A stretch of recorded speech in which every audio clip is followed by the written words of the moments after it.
Shalom. Espero que tudo esteja bem com vocês. Uma boa tarde, boa noite, bom dia. O horário que você vai acompanhar. Em tudo, seja abençoado. Eu quero orar, porque hoje nós vamos falar de algo que várias pessoas estão precisando. Pessoas até que eu conheço alguns. Vamos orar. Pai, muito obrigado, Senhor, porque nós podemos confiar em Ti. Ah, Senhor, a Tua palavra permanece para sempre e nela nós temos instrução para a vida. Nós te damos graças pela proteção, pela provisão e pela direção. E, Senhor, em tudo que o Senhor está fazendo, nós sabemos que todas as coisas cooperam conjuntamente para o bem daqueles que amam a Deus e são chamados segundo o seu propósito. Senhor, que o Senhor seja exaltado, que o Senhor seja glorificado e que tudo o que diz respeito ao Senhor seja por nós, Senhor, na medida em que o Senhor quiser nos dar, nós queremos receber, porque o Senhor diz, invoca-me e eu te responderei, anunciar-te-ei coisas grandes e firmes que não sabes. Senhor, há muita coisa que não sabemos e nós viemos a Ti para que o Senhor nos ensine pelo Espírito Santo em nome do Senhor Jesus. Amém. Desculpem, vou espirrar. Vamos lá. Eu quero ler Provérbios 15, versículo 16. Melhor é o pouco com o temor do Senhor do que um grande tesouro onde há inquietação. Melhor é a comida de hortaliça onde há amor do que o boi gordo e com ele o ódio. Salmo 128, 3, versículos 3 e 4 diz: A tua mulher será como a videira frutífera aos lados da tua casa. Os teus filhos como plantas de oliveira à roda da tua mesa. Eis que assim será abençoado o homem que teme ao Senhor. O que é mais valioso do que tudo no mundo? O amor. Amor a Deus e amor ao próximo, nisso se resumem a lei e os profetas, né? Agora imagine, um homem trabalha duro para conquistar uma meta financeira. É casado, tem um filho, mas quase não o vê devido aos seus compromissos profissionais. Um dia, seu filho sofre um acidente e morre ainda criança. Normalmente, o que ocorre em situações dolorosas como essa é que esse homem se fecha para sempre com relação a qualquer aspecto da vida, indo muitas vezes ao ponto de passar a ignorar mais completamente do que antes os seres humanos ao seu redor, até mesmo sua esposa. Eu vou contar aqui, vou procurar não dar muitos detalhes para que ninguém consiga identificar. Eu não tenho contato com esse homem, eu só ouvi uma vez na vida, neste evento que eu vou relatar. Eu conheci um homem num mercado da cidade que ele tinha um caminhão. E um dia, ele foi sair com o caminhão e a criança estava atrás e ele não viu. Você já sabe o que aconteceu, né? Ele se entregou ao álcool e à marginalidade por isso. Eu conheci no mercado. Alguém me apresentou ele e disse, naquela época eu tinha uma função outra, que não de pastora, e essa pessoa me disse, essa aqui é a fulana. Ele tinha um boné, ele jogou o boné pro alto. Ele fez. Tá? Mas completamente transtornado, bêbado. E hoje pesa sobre ele a acusação de 25 homicídios. Eu não sei se ele ainda vive, acho que não. E as palavras dele naquele dia foram, nem a polícia me quer mais. O amor não pode ser intercambiado com dinheiro. Em geral, as pessoas sabem que seus familiares, pais, cônjuges, filhos, valem mais do que muitos milhões, mas não sabem como prosperar nessa área, a área afetiva. Se tivermos um entendimento claro do que é o amor, que alguém já definiu como sendo o prazer emocional que vem de apreciarmos as virtudes dos outros. Eu vou repetir, o que é o amor? É o prazer emocional que vem de apreciarmos as virtudes dos outros. Isso é amor. Uma definição, né?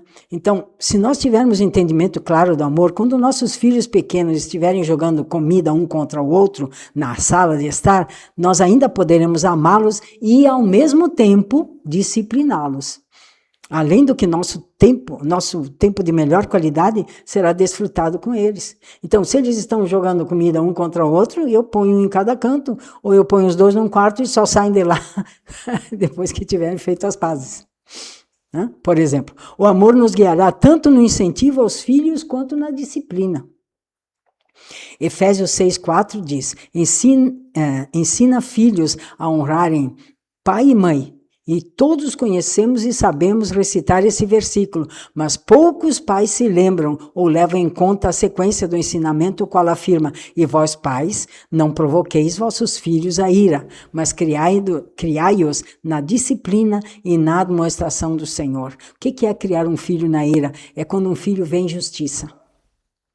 Quando o filho vê injustiça, ele fica irado. Então, os pais precisam orar para que possam se conduzir pela justiça, pela palavra de Deus, para que os seus filhos não fiquem irados. Então, criai-os na disciplina e na admoestação do Senhor. Colossenses 3, 20 e 21 também nos ensina: vós, filhos, obedecei em tudo a vossos pais, porque isso é agradável ao Senhor. A parte da afirmação que geralmente é esquecida vem a seguir: vós, pais, não irriteis a vossos filhos, para que não percam o ânimo. Então, essa irar os filhos ou irritar os filhos é falta de sabedoria dos pais. Agora, o pai, a mãe, que não querem cair nesse engano, porque filhos que perdem o ânimo, às vezes eles fazem coisas irrecuperáveis. Tá? Então, pais que não querem cair nesse problema, eles oram a Deus pedindo sabedoria para tratar com seus filhos. E quando eles pedem sabedoria para tratar com seus filhos, Deus não aponta o dedo: você quer sabedoria porque quer ser pai. Não. Deus dá a sabedoria quando nós reconhecemos que nós precisamos de sabedoria. Então, sem entender claramente o que é o amor, muitos pais, pai e mãe aqui, tratam seus filhos como se fossem um objeto, uma propriedade inanimada, sem sentimentos, o que leva toda uma geração de filhos ao desânimo. Grave isso. Aliás, Malaquias, eu vou ler para vocês aqui, Malaquias, capítulo 4, últimos versículos, diz assim: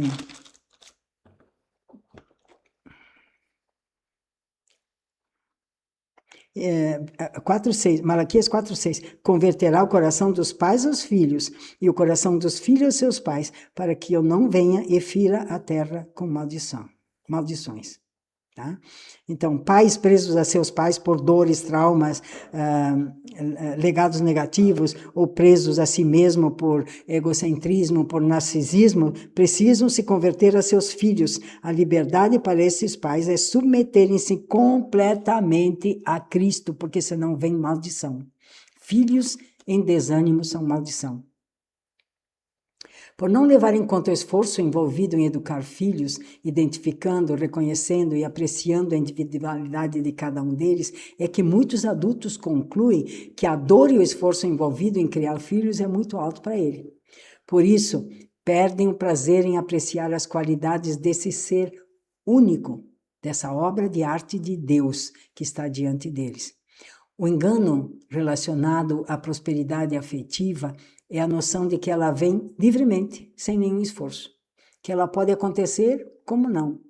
E principalmente na relação pais e filhos, os pais tendem a esquecer que eles precisam sim respeitar seus filhos, sem zombarias, menosprezos, deboches, por acharem no íntimo que são donos dos filhos. Outro aspecto a ponderar é o de que não somos vítimas do amor. Vou contar uma historinha para vocês. João e Maria passeiam pelo parque e, de repente, eles se apaixonam perdidamente um pelo outro. Casam, têm filhos, uma bela casa, uma prestação bem alta. João passa a fazer horas extras, ficando até tarde no trabalho para poder dar conta das prestações. Enquanto ele trabalha arduamente até tarde, uma noite, ele e a secretária, companheiros na empreitada de terem sucesso financeiro, olham mais detidamente um para o outro. E acontece que agora João está perdidamente apaixonado por Joana, e vice-versa. Ele volta para casa e diz para Maria: estou perdidamente apaixonado por Joana, o que eu posso fazer não é minha culpa. Resultado, sai Maria, entra Joana. Qual é o problema? O problema é que o amor de João não é basado no esforço e compromisso de conhecer as virtudes da sua esposa. O amor é construído em cima do conhecimento das virtudes da pessoa. Quanto mais você conhece, mais você ama. Só a título de exercício, você conhece o que entristece o seu filho, a sua filha, o seu irmão de igreja, o seu cônjuge? Já se preocupou em investigar isso? Eu conheci muitas mulheres que choravam toda noite ao lado dos maridos e eles nunca souberam que elas choravam. E, graças a Deus, não conheci nenhuma que se matou, mas tem mulheres nessas condições que se mataram. Hã? O problema é que a grande maioria das pessoas pensa que o amor não é algo que você decide escolher e viver, mas algo de que você é vítima. Joãozinho. Ou que você decide, seja, ele acontece sem que você queira. Pensam que é uma espécie de loucura, mas isso é atração física, não amor. Quando você afirma que ele, ela é perfeito, cuidado. Prosperidade emocional requer esforço e trabalho. Lembra da jogadora de vôlei que falamos em... Se você não viu, vai lá para os vídeos anteriores. E você tem que querer a prosperidade emocional para poder investir os seus esforços nela. Agora aqui vale uma ressalva. Nem sempre, mesmo você querendo e trabalhando, você consegue. Porque, por exemplo, pessoas narcisistas, elas usam os demais, mas elas não fazem investimento emocional. Elas não fazem. Então, assim, é duro, é difícil, mas às vezes, para não sofrer ataques físicos, agressões físicas, é preciso um afastamento. Mas isto são situações específicas, né? Que os seus pastores deverão sempre opinar. Essa prosperidade vai requerer que você preste atenção nas qualidades das pessoas mais do que nos seus defeitos. Meu esposo diz, as minhas qualidades cobrem os meus defeitos. A multidão das minhas qualidades cobre os meus defeitos. Sabe o que mais? Ele tem razão. Junte a isso a bênção de nosso Deus e você será próspero emocionalmente, o que o fará feliz. Amém? Desejo a vocês todos, filhos e pais, para que o Senhor não venha e não fira a terra de maldição, que vocês tenham prosperidade emocional e afetiva. Pai, muito obrigado, Senhor. O Senhor nos fez seres sociais, seres que precisam de convívio, seres que precisam de aceitação, de acolhimento, de abrigo. E o Senhor foi o primeiro que fez isso por nós. O Senhor nos aceitou em Cristo, o Senhor nos acolheu e o Senhor nos aconchegou a si, reconciliando-nos contigo mesmo. Senhor, faça com que nós aprendamos este caminho de investir, Senhor, nas pessoas que estão à nossa volta, para que possamos desfrutar de uma vida abençoada também em nível emocional.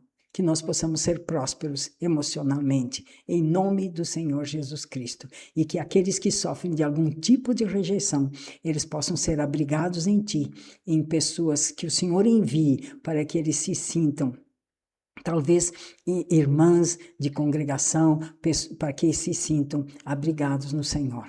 Em nome do Senhor Jesus Cristo, que assim seja. Amém. Shalom. Deus abençoe.